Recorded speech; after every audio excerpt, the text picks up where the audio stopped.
I need to tell you about the worst season of my pigeon racing life. It was the season I lost 12 birds. 12. Some of them were birds I had raised from eggs, birds I had trained for months, birds I believed in. Gone. One by one across that season, and every single loss was my fault. Not bad luck, not bad weather, not bad birds. My fault. My mistakes. And today, I am going to tell you exactly what those mistakes were, because if this video stops even one person from going through what I went through, it was worth making. I have been keeping and racing pigeons for 13 years. I have had good seasons and bad seasons, but that one season, I do not talk about it much. It is painful, but it taught me more than any winning season ever did. Oh, here it is. Everything I did wrong, everything I learned, and everything I changed. The first mistake I made that season was rushing my young birds. I had a group of youngsters that were coming along well, flying confidently, returning quickly from short tosses. I was excited, they looked ready, and instead of following my own timeline, I followed my impatience. I sent 3 of them to their first race at 14 weeks. 2 weeks younger than I would normally go. The race was only 180 kilometers. I thought, they can handle it. They could not. None of the 3 came home, not one.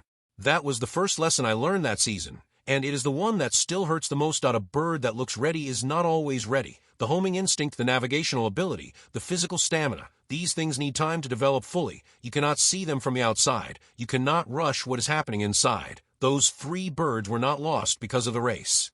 They were lost because I put them in the basket 2 weeks before they were ready.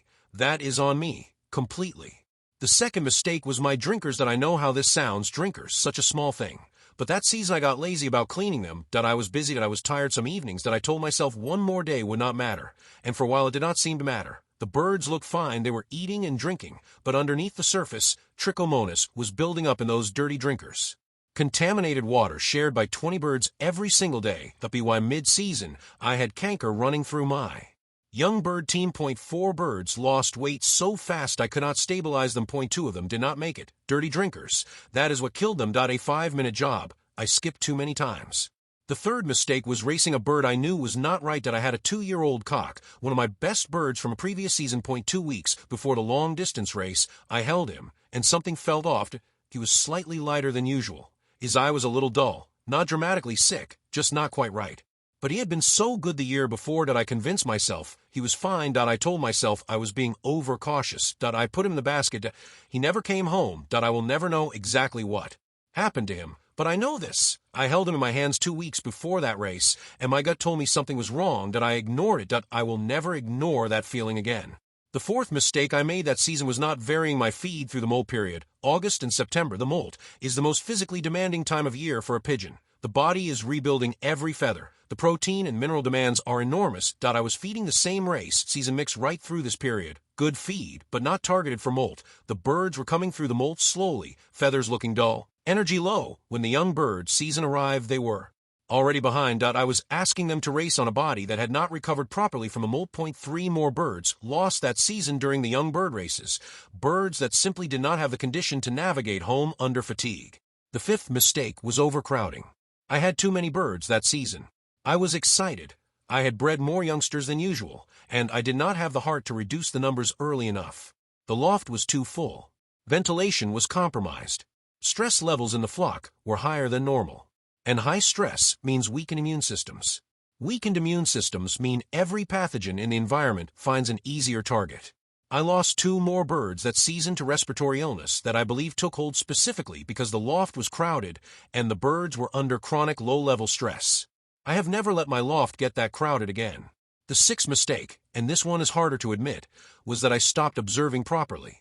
In a good season, when everything is going well, it is easy to become complacent.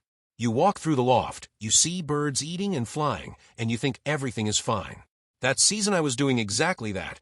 A quick walk through, check the feeders, move on. I was not picking birds up. I was not looking at eyes and throats and keel bones every week the way I should have been. I was not watching individual birds closely enough to notice the small, early signs before they became serious problems. By the time I noticed something was wrong with a bird, it was often already too late to turn it around naturally. Observation is not optional. It is the most important job in the loft. And that season I neglected it. So what did I change after that season? Everything. I put a minimum age of 16 to 18 weeks on young birds before their first race, and I do not move on that regardless of how ready they look.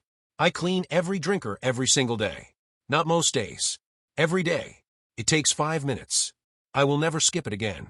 I trust my gut when a bird does not feel right. If I pick up a bird before a race and something feels off, it does not race. No exceptions. No convincing myself otherwise. I changed my feeding calendar to support the molt specifically. Higher protein, more minerals, targeted feed for that period.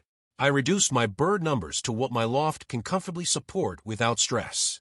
And I brought back proper daily observation, holding birds, checking throats, watching individual behavior, weighing my race team regularly. That season cost me 12 birds. It also made me the fancier I am today. Every protocol I use, every natural treatment I trust, every rule I follow in my loft, most of it traces back to the lessons from that terrible season. I share this because I think many fanciers have had a season like this, or they are heading toward one. And I think the most valuable thing experienced fanciers can do is talk honestly about their failures, not just their wins. The wins look good. The failures teach. If this video helped you, subscribe to Champion Pigeons. Every week I share what 13 years in the loft has taught me, the good seasons and the hard ones. Natural methods, real protocols, honest experience. Comment below. Have you had a season that changed everything for you? What did you lose and what did you learn? I read every single comment. See you in the next video.